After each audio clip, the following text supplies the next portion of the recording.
Thank you all for joining. Today we are going to look at how to get started with Simple Recon. To get started, go to simplerecon.com. On this page, click on the free trial, fill out the free trial form, which asks for your business information, your name, your email, and your phone number, and click the complete registration button. Once you complete registration, it will give you a username and a password to log in. This is instant. Your account will be set up as soon as you see this confirmation screen. Um, when you click on dealer login on the top right of the website, it will take you to the screen. Type in your username and password. We do ask that you verify your information, so we will send you a text message to a phone number that supports receiving text messages, and it will get you a code. Once you verify, your account will be up and running. Uh, when you log in the first time, you'll see we set you up with a sample process and we loaded some inventory so you can play around with it. You can see here on the left are your steps where your inventory can be in the reconditioning process. On the right, you'll see the inventory in each department. So if I was to, for example, click on estimate, you'll see that I don't see any cars because I don't have any in estimate currently. But if I was to go click on delivered, you will see that I have 21 cars in there. You can see if I wanted to move to the next step, I click on the timer and I just simply move it from delivered to estimate and hit save. Now you'll see I do have one in estimate now, so I can click that and then I can again move it along from estimate to used car manager approval. All this time the system is sending out notifications to people depending on how your preferences are set up, and again that is something we'll visit later on in this video. You can see that it has been 13-14 seconds since we moved it to used car manager approval. Let's say I had a question, I can go in and I can simply type in, hey, why is this so high? And then I can actually also text a person, and and when I hit enter, it will actually send them a email and a text message letting them know I added this comment for this Jaguar. So that's how easy it is to add comments and tag people.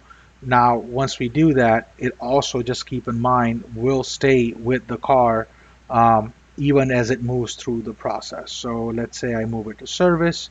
Now, when I go into service, you'll see that my comment moved over.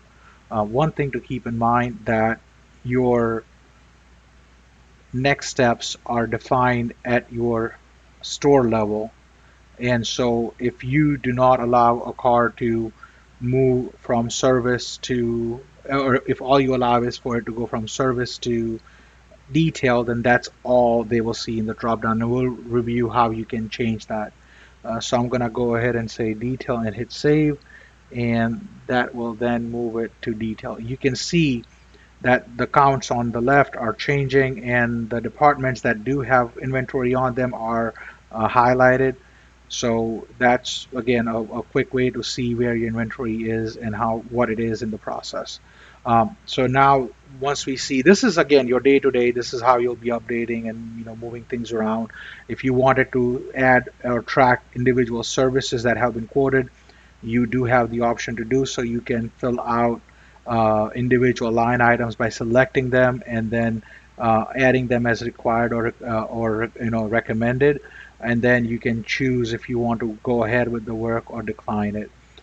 You can also use the add bulk form to select multiple items quickly.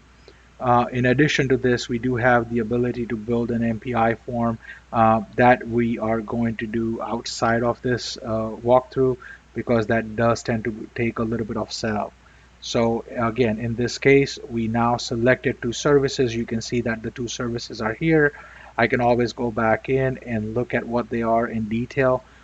In this demo, we don't have the pricing set up. If we did, the prices would actually populate automatically as well. Now we are going to look at how do we modify the steps on the left. So to do that, you go under Recon and you see where it says workflow steps. Go ahead and go in there. You'll see This is the assembly line or the process that we set you up with when you got the free trial. This is something we do as a way to get you going, but it is easy to customize, and we'll show you how easy it is. So let's say in this process, we're like, oh, you know what? I need to add a step for the body shop, and it is something we need to do after service. So the way I always do it is I look at what my order for service is. I look at it's 5,000. So I want to add the order between 5 and 6,000. That will put the station between service and detail. So I'm going to go ahead and do that now. And I'm going to say 5,500 and I'm going to hit save. You'll see we added a station now between service and body shop. Great, but there are no conveyor belts going to it. So in other words, in my assembly line, I added a station, but there's no work that can go in and out of it. To do that, we are going to click on the next steps for service. And again, the reason we do this is so you don't have inventory going from delivered to detail. It has to go through the process. We have to follow process for, you know, obviously quality and liability reasons. Now you can see a conveyor belt is going from service to body shop, but there is no way for a car once it enters the body shop to exit. To do so, we are going to click next steps for the body shop, and depending on the work that needs to be done, it may need to go back to detail service, or it can go straight to detail. We're going to select those two and we're going to hit save. So now again, this is how easy it was to add a station. Now let's look at how it actually, how do we read this? So now that we've added the body shop, let's understand how this works. So the way that it works is a car enters on the left, exits on the right. Your stations are where the work happens. The conveyor belts are the lines or the arrows along which the cars can move. At each station, there is a timer. The timer starts ticking as soon as a car enters. There are three lights, green, yellow, and red, and each time a light turns on, notifications go out. So when a car enters estimate, we can send an instant notification by text and or email, depending on your preferences, to, let's say, the technicians responsible for doing the estimate.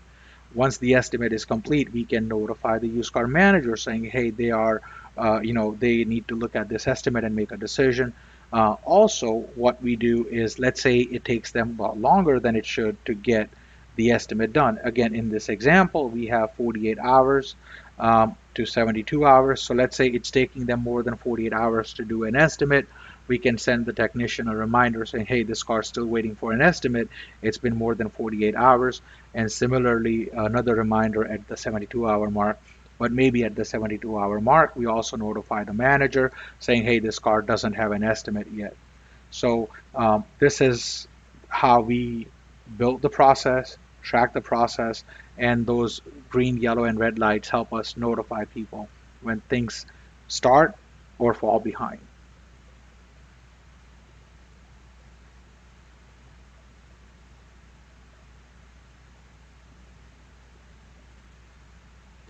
So next we are going to look at how do we set up notifications, right? We just talked about them. So let's look at how we would set up notifications, say for body shop. So to do that, go click on notifications. You will see all the users that are in your account. Since we just added this step, you may not see all the entries. So click the missing entries button right here, and you'll see it showed me all the users that I have under my account. Obviously, I have one that says body shop, and that's the one that I want to notify.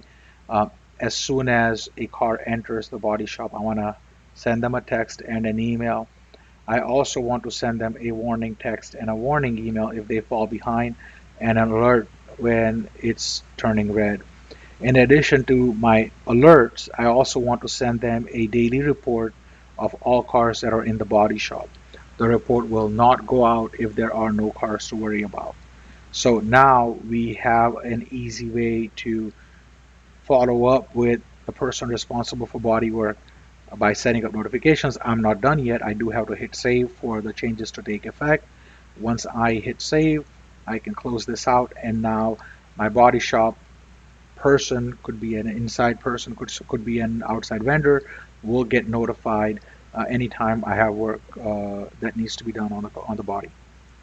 Similarly, we can add a station, let's say for windshield, or we can add one for PDR, and all of that will be the same process we just did. You can also customize how your dashboard looks by going into your settings and hiding or showing certain columns. And we also have additional settings in terms of if you would like to use a map to track your location, or if you want to just use a drop down to track that information. You can also enforce process or not enforce process. Again, that is at an account level. We are also able to have a car be in multiple departments. A common scenario would be, let's say you have a car that needs a part that's on back order, but you can get everything else done. We can start the parts hold timer, but still continue to get all the work done, and that's where the multiple concurrent timers comes into play. In addition to these settings, you can also get emails that are sent on a daily or weekly basis to the email addresses you provide. And we have a few additional advanced settings as well as integrations that are available for you to take advantage of. Now let's look at how do we add users. To do so, you go under Administrative and Users, click on New User. It will ask you for the username, a password, first name, last name, email, phone number, and then all you do is you hit save. That will set up their account. Uh, to restrict their access. So for example, we have a body shop account right here, but we don't want that person to look at everything else that's going on in Recon and get distracted. To do so, you go click on grant access and you select just the body shop. We've already done that here. So the body shop person will only see the body shop step when they log in. You could do the same thing for windshield or any other outside vendor that does not need to be looking at the entire process. You could also do it for, let's say you have two different windshield vendors. You can have each of them only look at their queue of inventory and not be distracted by other work. Um, in addition to access, you can also look at notifications by a user by clicking on the notifications, and you can see body shop user will only see notifications for body shop and not for other departments. This is all there is to it, folks. If you have any questions, please reach out to us. Our number is on our website, 954-951-9510, or shoot us an email at support@simplerecon.com. Thank you all for your time, and you have a wonderful day.